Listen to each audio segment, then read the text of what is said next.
안녕하십니까 승리교회 청년부 여러분. 이런 기회를 통해서 오랜만에 만나게 되어서 너무 반갑기도 하고 여러분이 더 그리워지는 기분이 듭니다. 오늘 본문 말씀은 시편 23편 1절에서 6절 말씀입니다. 다 함께 일어나셔서 하나님의 말씀을 함께 보도록 하겠습니다. 시편 23편 1절에서 6절 말씀입니다. 먼저 이런 기회를 허락해 주신 정남교 목사님과 서현남 집사님께 진심으로 감사드립니다. 그리고 또 아이디어를 제안해 준 서신기 형제님께 감사의 말씀을 전합니다. 제가 승리교회를 떠나오게 되면서 마지막으로 설교를 한 이후로 약 8개월 만에 처음 설교를 하게 됐습니다. 요즘은 한국말 단어도 바로바로 생각이 안 나고 영어도 잘 나오지 않아서 연계국어가 된 것 같은 기분이 듭니다. 그리고 이곳에서 생활하면서 참 미국이 좋은 점도 많지만 한국이 좋은 점이 많다는 것을 정말 많이 느끼고 있습니다. 특별히 맛있는 음식도 한국에 많이 있고 대중교통도 너무 편리하고 뭐든지 깨끗하고 깔끔하고 정말 이곳에서 애국심을 더 많이 갖게 되고 있습니다.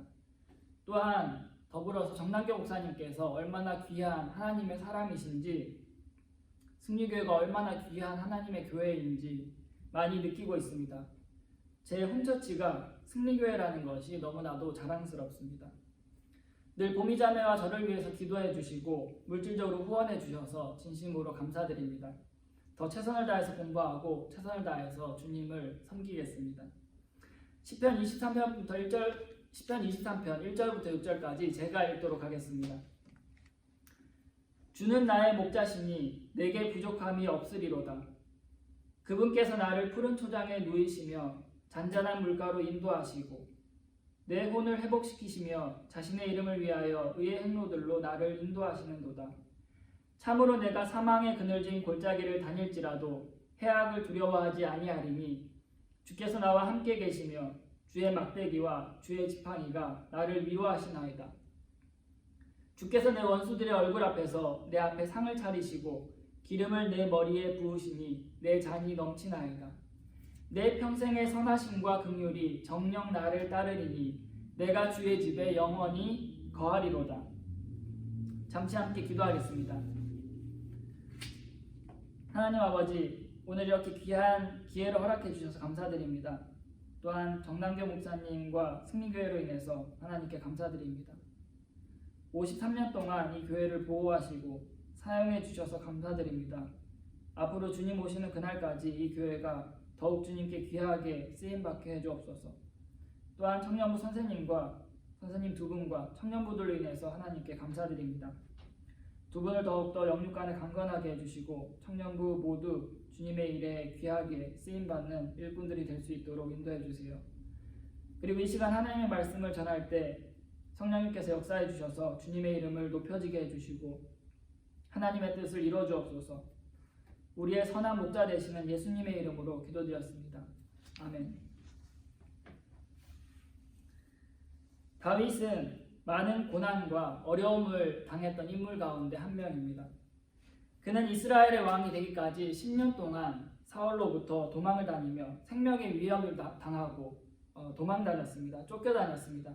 그리고 왕이 된 이후에도 그에게 크고 작은 어려움들이 있었습니다. 자신의 아들 압살롬에 의해서 반역을 당하고 그가 왕의 자리를 빼앗으려고도 했었습니다.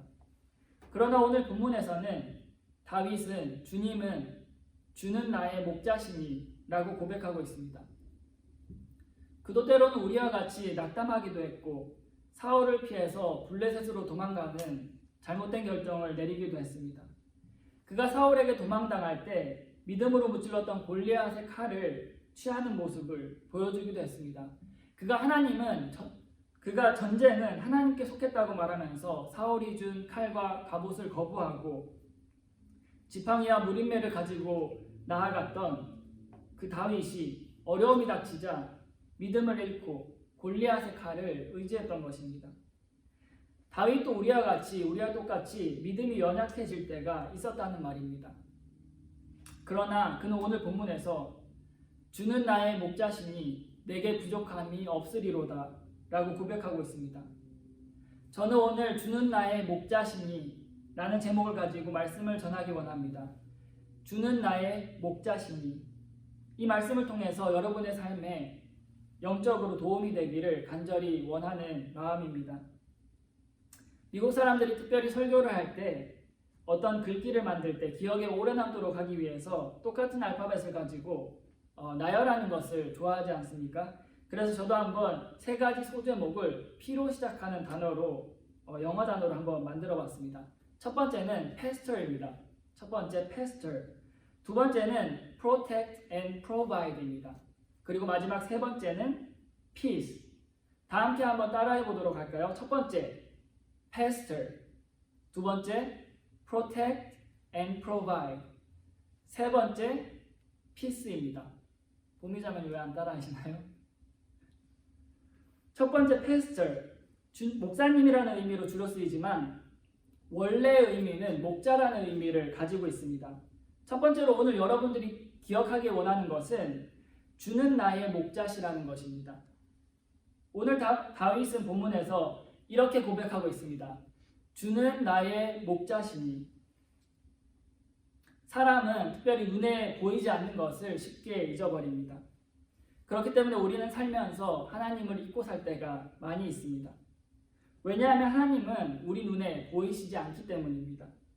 그러나 하나님은 우리가 하나님을 항상 기억하며 살아가기를 원하십니다. 우리가 믿음이 있는 사람이 되기를 원하십니다. 믿음이란 히브리서 11장에서 말씀하는 것과 같이 보이지 않는 것들의 증거입니다. 믿음을 통해 우리는 보이지 않는 하나님을 보이는 것처럼 여기고 행동합니다. 그래서 성경은 모세가 믿음으로 보이지 않는 하나님을 그분을 보는 것 같이 하면서 견디어냈다라고 말씀하고 있는 것입니다. 눈에 쉽게 보이는 것을 믿는 것은 믿음이 아닙니다. 눈에 보이지 않는 것을 믿는 것이 믿음입니다. 하나님은 우리가 눈에 보이지 않는 하나님을 믿기를 원하십니다. 그리고 우리가 그분을 항상 기억하기를 원하십니다. 듣기에는 참으로 하나님께서 우리들에게 어려운 것을 요구하는 것처럼 느껴집니다.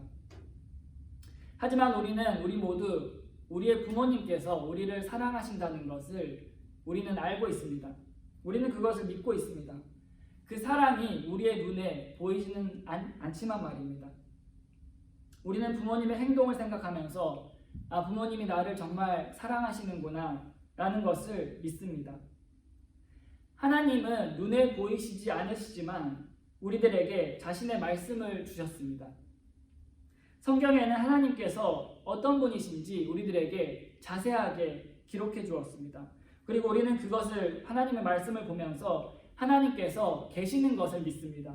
더 나아가서 우리는 하나님을 말씀을 보며 기억할 수 있습니다.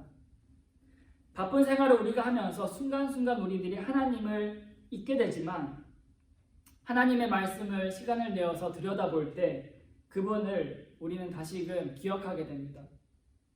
그 가운데서도 특별히 하나님은 매 순간 우리들이 주님께서 우리의 목자시라는 것을 그 사실을 기억하기를 원하십니다. 주는 나의 목자시니 내게 부족함이 없으리로다. 여러분의 목자는 그리고 저의 목자는 바로 예수 그리스도이십니다. 예수 그리스도께서 나의 목자이십니다. 구약 성경은 예수님께서 성육신하기 이전부터 예수님께서 우리의 목자이시다라는 것을 대언했습니다. 예레미야서 23장 4절 말씀입니다. 또 내가 그들을 먹일 목자들을 그들 위에 세우리니 그들이 다시는 두려워하거나 놀라거나 부족하지 아니하리라. 또 내가 그들을 먹일 목자들을 그들 위에 세우리니. 에스겔서 34장 23절에서 이렇게 말씀합니다. 내가 한 목자를 그들 위에 세우고 그가 그들을 먹이게 하리니 그는 곧 내 종 다윗이라. 그가 그들을 먹이고 그들의 목자가 되리라. 그리고 마침내 예수님께서 사람의 몸을 입고 이 땅에 오셔서 말씀하셨습니다. 나는 선한 목자니라. 그리고 베드로는 우리들에게 구원받은 우리들에게 이렇게 말씀했습니다. 너희가 전에는 길 잃은 양 같았으나 지금은 너희 혼의 목자요 감독이신 분에게로 돌아왔느니라. 지금은 너희 혼의 목자요 감독이신 분에게 돌아왔다라고 말씀했습니다. 성경은 구원받은 우리들에게 이제는 예수 그리스도께서 나의 목자라고 말씀합니다. 이 세상의 즐거움은 나의 목자가 아닙니다. 이 세상의 근심과 염려는 나의 목자가 아닙니다. 나를 올가매는 돈은 나의 목자가 아닙니다. 세상의 친구는 나의 목자가 아닙니다. 세상의 성공은 나의 목자가 아닙니다. 취업 준비는 나의 목자가 아닙니다. 코로나 바이러스가 나의 목자는 아닙니다. 이 순간에 당신의 삶을 이끌어가고 있는 당신의 목자는 누구입니까? 당신이 쫓기듯이 쫓아가고 있는 당신의 목자, 우리들의 목자가 누구입니까? 혹시 불안과 염려가 당신의 삶을 인도하고 있습니까? 하지만 오늘 성경은 우리 주님께서 나의 목자시다라고 말씀하고 있습니다. 예수 그리스도께서 나의 목자다라고 말씀하고 있습니다. 그 사실을 여러분이 만일 잊고 있었다면 이 말씀을 통해서 다시 이것을 기억하고 목자이신 예수 그리스도를 따라가시기를 바랍니다. 우리의 선한 목자이신 예수님께서는 자신의 양들을 위해서 자신의 생명을 주셨습니다. 목자 없이 방황하던 우리들을 불쌍하게 여기시고 자신의 목숨을 내어주신 분이 바로 우리의 목자이십니다. 선한 목자이십니다. 방황하던 우리들을 불쌍히 여기시고 우리들을 구하기 위해서 사람의 몸을 입고 이 땅에 오셔서 십자가의 고난을 당하신 분이 우리들의 목자이십니다. 바로 예수 그리스도께서 나의 참된, 나의 선한 목자이신 것입니다. 그러나 신약 성경은 동시에 거짓 목자에 대해서도 말씀하고 있습니다. 거짓 목자는 예수님과 반대로 양들이 위험에 처하면 양을 위험 속에 내버려 둔 채 도망한다고 말씀하고 있죠. 하지만 우리들이 거짓 목자가 존재한다는 것을 알지만 얼마나 많은 경우에 거짓 목자에게 속아서 거짓 목자의 인도를 따라가고 있는지 생각해 볼 필요가 있습니다. 때로는 세상의 쾌락과 즐거움이 나의 삶을 인도하고 있습니다. 하지만 그는 거짓 목자이기 때문에 그것의 끝은 파멸만이 우리를 기다리고 있습니다. 때로는 세상의 두려움, 걱정, 불안, 염려와 같은 탈을 쓰고 우리들을 이끌어가고 있습니다. 너 지금 심각한 병을 앓고 있잖아. 너 좋은 의사와 좋은 병원을 찾아야지. 의사에게 매달리고 의지하지 않으면 너 죽을 수도 있어. 두려움에 대해서는 우리가 코로나를 통해서 아주 크게 경험을 했습니다. 너 무서운 전염병이 옮게 될 거야. 너 이러한 상황 속에서 교회 나갈 거야? 너 이러한 시국 속에서 전도하러 갈 거야? 하지만 성경은 하나님께서 우리들에게 두려움의 영을 주지 않으신다고 말씀하고 있습니다. 두려움은 거짓 목자로부터 오는 것입니다. 우리가 그러나 얼마나 많은 경우에 선한 목자를 잊고 거짓 목자를 따라가고 있는지요. 하지만 우리가 시간을 내서 하나님의 말씀을 본다면, 그분의 말씀을 우리가 묵상한다면 하나님께서 우리들에게 말씀해 주십니다. 성령님을 통해서 우리들에게 세미한 음성을 통해서 우리들에게 말씀해 주십니다. 내가 너의 목자니라 라고 말입니다. 내가 위험에 처했을 때 사자와 곰과 대신해서 싸우시는 그분이 나의 목자 바로 예수 그리스도이십니다. 항상 나보다 먼저 앞서가셔서 친히 나를 대신하여 싸우시는 분이 바로 예수 그리스도 나의 목자이십니다. 고난 속에서도 나를 품에 안으시고 광야를 건너시는 분이 바로 예수 그리스도이십니다. 나를 지금 이 순간 이 자리까지 나를 지금까지 인도하신 분이 나의 목자 바로 예수 그리스도이십니다. 예수님께서 우리들의 목자이십니다. 첫 번째로 여러분들이 이것을 꼭 기억하기를 원합니다. 나의 목자가 과연 누구인지 말입니다. 두 번째로는 protect와 provide입니다. 두 번째로는 목자가 하는 일에 대해서 말씀을 드리려고 합니다. 목자의 역할은 첫 번째로 양떼를 지키는 것이고 두 번째로 양떼를 먹이는 것입니다. 첫 번째로 목자는 양떼를 지킵니다. 자신의 생명이 위험하다고 할지라도 목자의 임무는 양떼를 지키는 것입니다. 양떼를 안전하게 지키는 것입니다. 그래서 다윗은 골리앗과 싸우러 나가기 위해서 사울을 설득해야 했을 때 그에게 이렇게 말했던 것입니다. 왕이시여, 제가 양떼를 지킬 때 사자와 곰이 와서 나의 양떼를 물어가려고 하면 내가 그들과 싸워서 양떼들을 지켰습니다. 이처럼 목자의 역할은 목자들을 지키는 것입니다. 안전하게. 또한 자신의 양떼를 올바른 것으로 인도하고 보호하는 것이죠. 만일 햇볕이 뜨거운 여름이라면 목자는 양떼들을 지키기 위해서 시원한 그늘로 그들을 인도할 것입니다. 그리고 그들이 위험한 곳으로 가지 못하도록 그들을 막을 것입니다. 목자는 양떼를 안전하게 지킵니다. 또한 목자는 두 번째로 양떼를 먹입니다. 목자는 양들이 무엇을 필요로 하는지 잘 알고 적절하게 양떼를 먹여야 합니다. 양들이 목이 마를 때는 물가로 양들을 인도해서 그들에게 물을 공급해야 하고, 양들이 배고플 때는 그들을 초장으로 인도해서 그들에게 풀을 먹여야 하는 것입니다.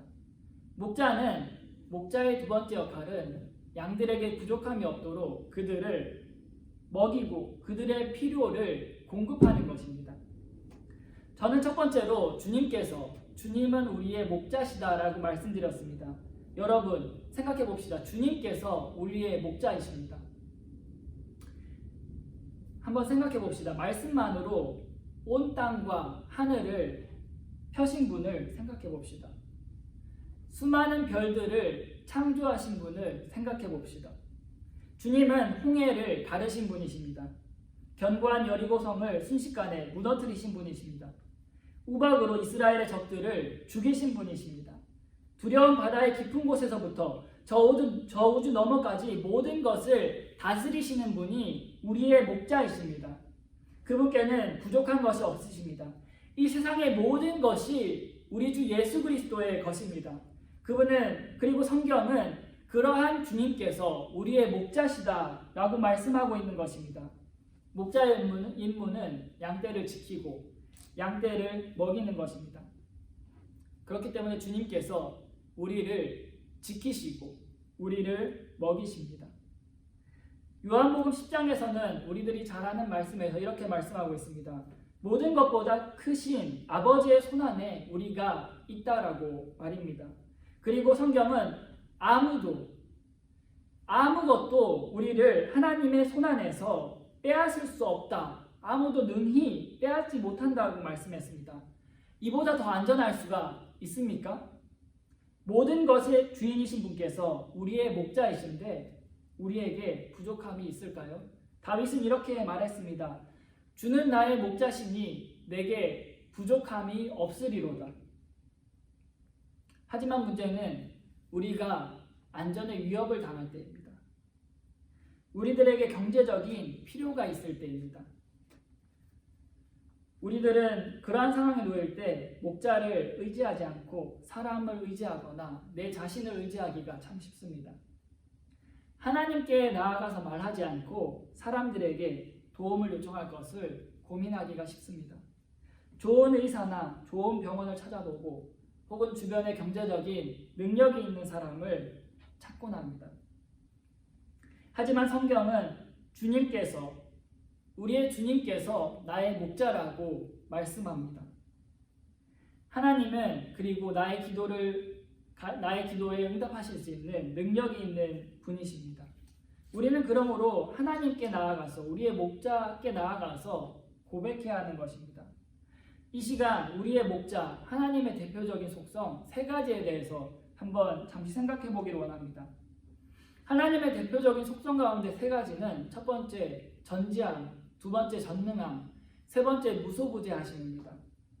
첫 번째로 이와 같이 나의 목자의 첫 번째 속성은 전지함입니다. 주님께서는 모든 것을 아신다는 말씀입니다. 예를 들어서 빌립이 처음 나다나엘을 예수님께 데려갔을 때 예수님은 이미 나다나엘을 알고 계셨습니다. 그리고 빌립이 나다나엘을 부르기 전부터 예수님께서는 무화과 나무에 있던 너를 내가 보았다라고 말씀해서 나다나엘이 깜짝 놀라며 주님은 그리스도시라고 고백했습니다. 이와 같이 예수님은 예수님의 첫 번째 속성은 모든 것을 알고 계신다는 것입니다. 성경은 주님께서 나를 알고 계신다라고 말씀합니다. 나의 이름을 알고 계십니다. 심지어 주님은 내가 엄마의 뱃속에서 형성되기도 이전에 나를 아셨습니다. 주님은 나의 신체의 일부 하나하나를 직접 창조하신 분이십니다. 주님은 그러므로 나의 모든 것을 다 아십니다. 내 마음과 생각을 모두 다 아십니다. 나의 모든 말들을 아시고 나의 행동을 아시고 모든 것을 그분께서 아시고 나의 말들을 들으십니다. 주님은 모든 것을 알고 계십니다. 그러므로 나의 목자께서 내가 어떤 어려움에 처해 있는지 가장 잘 알고 계시는 것입니다. 우리의 목자께서 나를 가장 잘 아신다는 것입니다. 지금 나에게 무엇이 가장 절실하게 필요한지 나의 목자께서 가장 정확하게 누구보다도 잘 알고 있다는 것입니다. 두 번째, 우리 목자의 속성은 전능함입니다. 주님께서는 모든 것을 하실 수가 있으신 분이시라는 말입니다. 우리의 목자는 그러므로 우리를 보호할 능력을 충분히 가지고 계십니다. 그분은 다니엘을 사자굴에서 건지신 분이십니다. 그분은 다니엘의 세 친구를 용광로에서 건지신 분이십니다. 이스라엘 백성을 하만의 계력으로부터 건지신 분이십니다. 주님은 특별히 우리를 불못에서 건지신 분이십니다. 주님은 이처럼 자신의 양떼들을 위험으로부터 구원하기 원하시는 분이신 것입니다. 주님은 그리고 한 마리의 양떼도 잃기를 원하지 않는다고 말씀하셨습니다. 그리고 주님은 당신의 어려움 속에서 건지실 수 있는 충분한 능력이 있으신 분이십니다. 예수님께서는 신약 성경에서 병자들을 그 자리에서 즉시 고치고 나셨습니다. 그리고 예수님은 말씀만으로도 그 높은 파도를, 그 험난한 파도를 잠재우셨습니다. 하나님은 또한 우리들의 모든 필요를 공급하실 수 있는 능력을 가지고 계신 분이십니다. 하나님은 물고기 2마리와 빵 5개로 남자만 5,000명을 먹이셨습니다. 주님은 이스라엘 백성들을 광야에서 40년 동안 만나로 먹이셨습니다. 40년 동안 그들에게 부족함이 없이 공급하셨습니다. 하나님은 엘리야를 까마귀를 통해서 음식을 공급하셨습니다. 까마귀가 빵과 고기를 엘리야에게 가지고 왔습니다. 그러나 중요한 것은 하나님께서 이러한 능력이 있다고 할지라도 내가 어려운 일을 만났을 때 혹은 나에게 필요가 있을 때 주님께서 정말 그 일을 해결할 수 있는 분이라고 정말 마음을 다해서 그것을 믿느냐는 것입니다. 주님께 우리들이 무언가를 기도하고 주님께 구한 후에 혹시 모를 경우를 대비해서 현실적인 대비를 하고 있지는 않습니까? 정말 주님의 능력을 우리들의 마음으로 믿느냐 하는 것입니다. 세 번째로 우리 목자의 속성은 무소부재입니다. 하나님께 감사합니다. 왜냐하면 주님은 우리가 어느 곳에 있든지 우리와 함께 계시기 때문입니다. 지금 이 자리에도 주님께서 나와 함께하고 계시기 때문입니다. 하나님께서 지금 이 자리에 여러분과 함께 하고 계시다는 것입니다. 내가 절망에 빠져서 좌절하고 있는 그 순간에도 나는 그 순간 주님을 잊을지 몰라도 그 순간에도 주님은 나와 함께 하십니다. 내가 혼자라고 느낄 때, 내가 아무것도 할 수 없다고 느낄 때 기억해야 할 것은 우리들이 혼자가 결코 아니라는 것입니다. 예를 들어서 한 장소에 두 사람이 함께 있는데 한 사람이 뭔가 다른 것을 생각하다가 다른 사람과 함께 있는 것을 순간 깜빡했다고 한번 생각해 보십시오. 그 다른 한 사람은 기분이 좋지 않을 것입니다. 왜냐하면 그들이 함께 있지만 한 사람은 그가 혼자 있다라고 착각했기 때문입니다.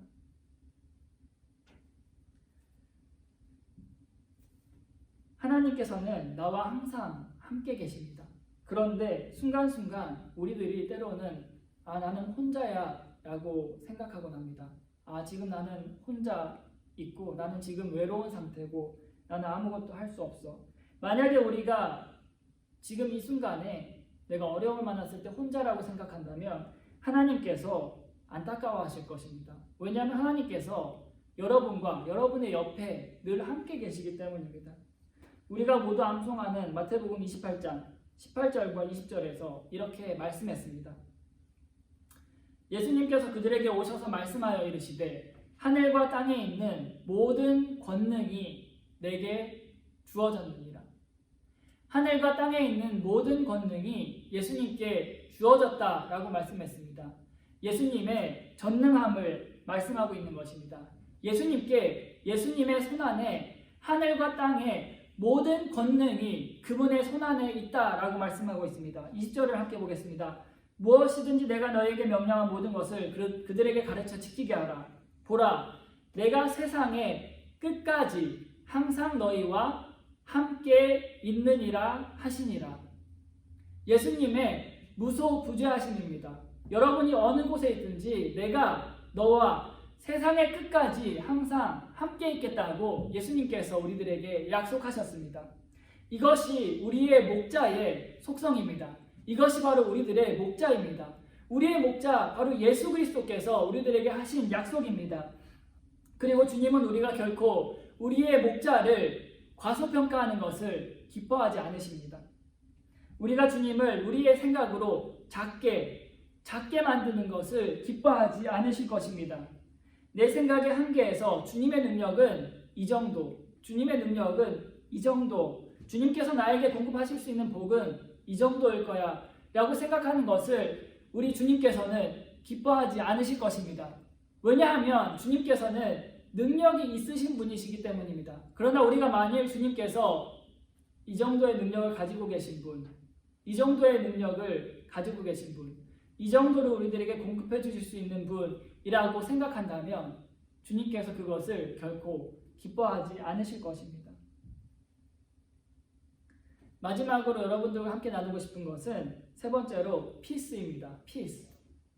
이처럼 참된 목자이신 주님을 우리가 기억하고 그분을 제대로 알고 우리가 주님을 의지한다면 우리들은 평안을 누릴 수가 있습니다. 평안을 누릴 수가 있습니다. 이것은 세상이 말하는 평안함, 세상이 말하는 고요함을 말하는 것이 아닙니다. 그것과는 차원이 다른 것입니다. 이것은 하나님으로부터 오는 완전한, 온전한 평안함입니다. 이것은 상황과 환경을 초월하는 평안함입니다. 어떤 상황과 환경에 관계없이 우리들의 상황을 초월할 수 있는 평안함입니다. 고난과 역경이 내 앞에 닥쳐도 주님께서 나의 목자시라는 것을 기억하면 우리가 주님께서 주시는 이 평안함을 누릴 수가 있다는 것입니다. 우리들이 즐겨 부르는 찬양, 우리들이 정말 좋아하는 찬양, 내 영혼 평안의 작사가 브라더 스패포드에 대해서 한번 얘기해 봅시다. 이 사람은 19세기의 욥이라고도 불렸던 사람입니다. 여러분들이 잘 아는 이 형제님의 스토리를 한번 얘기해 보겠습니다. 그는 시카고의 대화재로 인해서 자신의 재산의 대부분을 소실했습니다. 잃어버렸습니다. 그리고 얼마 후에 아내와 4딸과 함께 유럽으로 가는 계획을 가지고 있었습니다. 하지만 스패포드 형제님은 그 화재가 일어났을 때 동시에 자신이 일하던 무디 교회도 불탔었기 때문에 그 잔물을 처리하기 위해서 가족들을 자신의 아내와 4딸을 유럽으로 가는 여객선에 먼저 보내야만 했습니다. 그리고 여러분들이 잘 아는 것처럼 그들이 탔던 여객선은 다른 여객선과 충돌해서 침몰했습니다. 226명의 사망자를 낳았습니다. 그리고 그 가운데 불행 중 다행으로 그의 아내는 목숨을 건졌습니다. 하지만 그 형제님의 4명의 딸은 목숨을 잃고 말았습니다. 그 형제님은 4명의 딸이 목숨을 잃었다는 정보를 받고 급하게 아내에게 가기 위해서 배를 탔습니다. 갑판 위에 섰을 때 선장은 우리 배가 지금 사고 장소를 지나고 있습니다 라고 말해 주었습니다. 그리고 그 형제는 선실로 돌아와서 비통한 마음으로 하나님께 울부짖었습니다. 그리고 그러한 폭풍 같은 마음의 요동기에 자신이 지금까지는 한 번도 경험하지 못했던 평안을 경험했다고 말합니다. 그러한 폭풍 같은 요동 후에 하나님께서 주시는 위로와 하나님께서 주시는 평안을 그가 경험했고, 이 위대한 내 영혼 평안의 가사를 작사했습니다. 내 평생에 가는 길 순탄하여 늘 잔잔한 강 같든지 큰 풍파로 무섭고 어렵든지 나의 영혼은 늘 편하다. 키를 너무 높게 잡았네요. 2절 저 마귀는 우리를 삼키려고 입 벌리고 달려와도 주 예수는 우리의 대장되니 끝내 싸워서 이기겠네. 저 공중에 구름이 다 걷히고 큰 영광과 나팔 소리, 주 오셔서 내 이름 부르실 때 나는 기쁨이 넘치겠네. 내 영혼 평안해. 내 영혼 평안해. 내게 어떤 일이 닥친다고 할지라도 누가 나의 목자이신지를 우리가 기억할 때 우리는 이 형제님께서 경험했던 평안을 누릴 수 있습니다. 우리가 내일을 붙들고 계시는 분이 누구인지 기억할 때 우리는 이와 같은 평안을 누릴 수 있습니다. 그래서 다윗이 고난과 역경 가운데서도 평안을 누리고 평안을 노래할 수 있었던 것입니다. 시편 4편 8절에서 내가 평안히 눕고 자기도 하리니 주여 오직 주께서만 나를 안전히 거하게 하시나이다. 또한 시편 저자는 시편 119편 165절에서 이렇게 말했습니다. 주의 법을 사랑하는 자들에게는 큰 평안이 있나니 아무것도 그들을 실족하게 하지 못하리이다. 주님께서 주시는 우리들이 평안을 누릴 때 우리들을 실족하게 할 수 있는 것은 아무것도 없다라고 말했습니다. 그러나 반대로 우리들에게 목자가 없을 때는 평안이 없습니다. 우리가 구원받기 전에 평안함이 없던 삶을 여러분들 기억하십니까? 혹은 구원받은 이후에 목자를 떠나서 방황할 때에서 그 평안함이 없던 마음, 그 불안하던 마음을 기억하고 계십니까? 목자를 따르지 않을 때는 우리들에게 평안함이 없습니다. 목자가 없는 양은 위험과 방황뿐입니다. 주님은 이 땅에 계시는 동안 자신이 죽음 후에 승천을 하더라도 그들의 제자들의 마음에는 평안이 있기를 원하셨습니다. 즉 그분의 제자들이 앞으로 어떠한 큰 위험과 어떠한 큰 어려움을 맞이할지라도 그분의 제자들의 마음에는 늘 주님께서 주시는 이 평안함이 있기를 예수님께서 원하셨습니다. 그리고 그 평안함은 오직 우리의 주님, 우리의 목자로부터만 옵니다. 왜냐하면 그 평안함조차도 우리 주님께서 만드셨기 때문입니다. 이사야서에서 이사야가 말씀합니다. 나는 빛도 짓고 어둠도 창조하며 평안도 만들고 재앙도 창조하나니 나 주가 이 모든 일을 행하느니라. 평안함을 주님께서 만드셨습니다. 그리고 그것은 내가 우리의 하나님께서 나의 목자이심을 기억할 때, 그리고 나의 목자께서 어떤 분이신지를 우리가 기억할 때 내 마음에 있던 모든 두려움과 염려와 모든 근심이 사라지고 평안함이 찾아옵니다.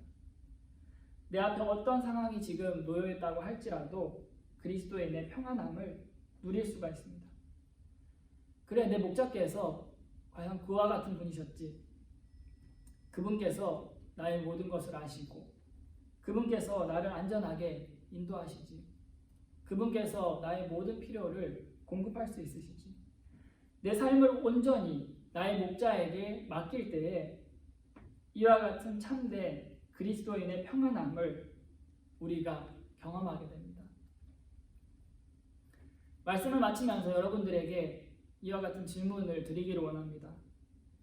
지금 여러분들 앞에 어떤 상황이 닥쳐 있는지, 어떠한 어려운 상황이 놓여 있는지 제가 알 수 없지만 지금 당신은 그 어려운 상황 앞에서 우리의 목자이신 예수 그리스도를 기억하고 있습니까? 혹은 지금 그 상황 앞에서 여러분은 우리의 목자이신 예수 그리스도께서 어떤 분이신지 그것을 묵상하고 기억하고 있습니까? 여러분들이 만약 그것을 다시 기억하고 그것을 생각한다면 주님께서 주시는 평안함을, 내 영혼 평안의 작사가가 누렸던 그 평안함을 우리도 동일하게 느낄 것입니다. 서신경제님께서 나와서 초청 시간을 인도해 주도록 하시겠습니다.